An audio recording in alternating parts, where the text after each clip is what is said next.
بسم الله الرحمن الرحيم الحمد لله رب العالمين والصلاة والسلام على سيد المرسلين خاتم النبيين إمام المرسلين قائد الغر المحجلين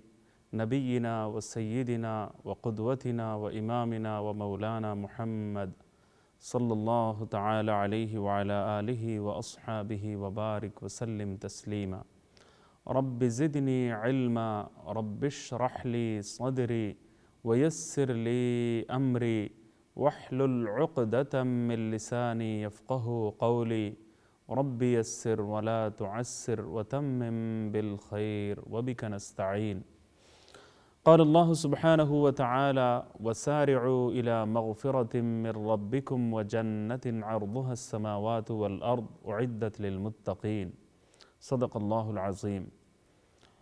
محترم ناظرین، السلام علیکم ورحمۃ اللہ وبرکاتہ. پروگرام علم و حکمت میں میں محمد عبد المنتقم آپ کو دل کی گہرائیوں سے خوش آمدید کہتا ہوں اور اللہ تعالیٰ کی بارگاہ میں دعا گو ہوں کہ اللہ تعالیٰ اپنے فضل و کرم سے، اپنی رحمت اور عنایت سے اس پروگرام کو شرف قبول عطا فرمائے، اس کی افادیت کو عام اور تام فرمائے اور اپنی رضا کے مطابق کچھ گزارشات گوش گزار کرنے، پیش خدمت کرنے کی توفیق سے نوازیں. سب سے پہلے ان پر عمل پیرا ہونے کی خود مجھے بھی توفیق سے نوازیں اور پھر یہ باتیں آپ سب کے لیے بھی مفید ثابت ہوں. اللہم آمین وما ذالک علی اللہ بعزیز. محترم ناظرین، چونکہ شعبان المعظم کا محتم بالشان مہینہ الحمدللہ شروع ہو چکا ہے اور حضور اکرم نبی کریم سرور دو عالم صلی اللہ علیہ وسلم نے اپنی امت کو اس عظیم الشان مہینے کی اہمیت کے بارے میں باخبر فرمایا ہے اور توجہ دلائی ہے کہ فرمایا کہ رجب اور رمضان کے درمیان میں ایک ایسا مہینہ ہے کہ جس کے بارے میں غفلت عام طور پر پائی جاتی ہے. لوگ اکثر غافل رہتے ہیں اور ان کو اس کی اہمیت کا، اس کی قدر و قیمت کا پوری طرح اندازہ نہیں ہوتا، حالانکہ اس کی بہت زیادہ قدر و قیمت ہے. اس کے بارے میں اکثر لوگ غافل رہتے ہیں. آپ صلی اللہ علیہ وسلم کے بارے میں حضرت عائشہ صدیقہ رضی اللہ تعالی عنہ سے یہ روایت مروی ہے کہ رمضان المبارک کے مقدس مہینے کے علاوہ باقی 11 مہینوں میں کسی اور مہینے میں اتنے زیادہ روزے آپ صلی اللہ علیہ وسلم نہیں رکھا کرتے تھے جتنے زیادہ روزے شعبان المعظم کے مہینے میں آپ صلی اللہ علیہ وسلم رکھتے تھے. اور اس کی وجہ بھی آپ صلی اللہ علیہ وسلم نے ارشاد فرمائی ہے کہ سالانہ عمل کی رپورٹ اللہ تعالیٰ کی بارگاہ میں پیش کی جاتی ہے اور میں یہ بات اپنے لیے پسند کرتا ہوں کہ جب میری عمل کی رپورٹ، سالانہ رپورٹ، عبادتوں کی، نیک اعمال کی، تمام اعمال کی جو رپورٹ ہے وہ جب اللہ تعالیٰ کی بارگاہ میں پیش کی جائے، میں یہ بات پسند کرتا ہوں کہ رپورٹ پیش کیے جانے کے دوران میں روزے کی حالت میں ہوں وَأَنَا صَائِم. تو اس سے اس عظیم مہینے کی عظمت اور رتبے کا اندازہ ہوتا ہے، اس کی فضیلت کا احساس ہوتا ہے، اس کی خیر و برکت کا اندازہ ہوتا ہے. اور سالانہ رپورٹ جب پیش کی جاتی ہے تو یہ سال عبادت کا آخری مہینہ ثابت ہوا اور پھر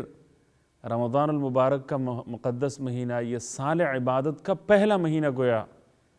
شمار ہوگا. تو اکثر لوگ یہ سمجھتے ہیں کہ چلو رمضان کا مہینہ جب آ جائے گا، آنے والا ہی تو ہے، اس وقت جو ہے عبادتیں کر لیں گے، اس وقت جو ہے زیادہ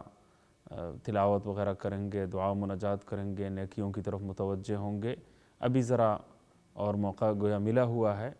تو اس فرصت سے ہم فائدہ اٹھائیں اور نیک اعمال اور عبادات کی طرف زیادہ متوجہ نہیں ہوتے. تو ایک بات ذہن میں یہ آتی ہے کہ یہ تو سال رمضان تو سال عبادت کا پہلا مہینہ ہے، اس سے تو آئندہ سال عبادت کا آغاز ہوگا اور گزشتہ سال، پورے سال کی آخری رپورٹ، سالانہ رپورٹ پیش کیے جانے کے لیے یہ آخری موقع ہے. پچھلی رپورٹ کو، گزشتہ پورے ایک سال کے اعمال کی رپورٹ کو بہتر بنانے اور اپنا ریکارڈ درست کرنے کے لیے ضرورت اس بات کی ہے کہ شعبان کے مہینے کی خصوصی اہمیت ہمارے اندر پیدا کی جائے، اور اس مہینے میں اپنے ماضی کے ریکارڈ کو درست کرنے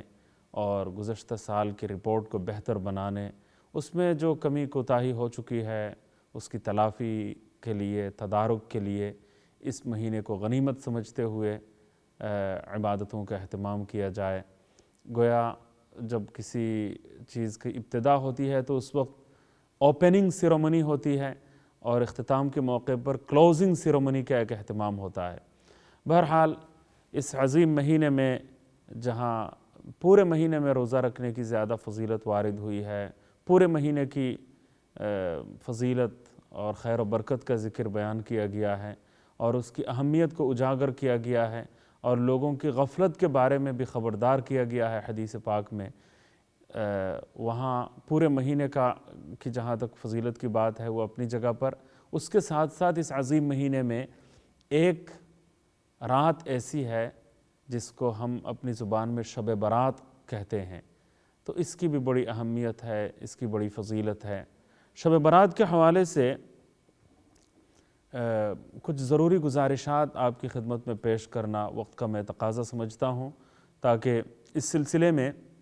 جو غلط فہمیاں پائی جاتی ہیں یا اس سلسلے میں جو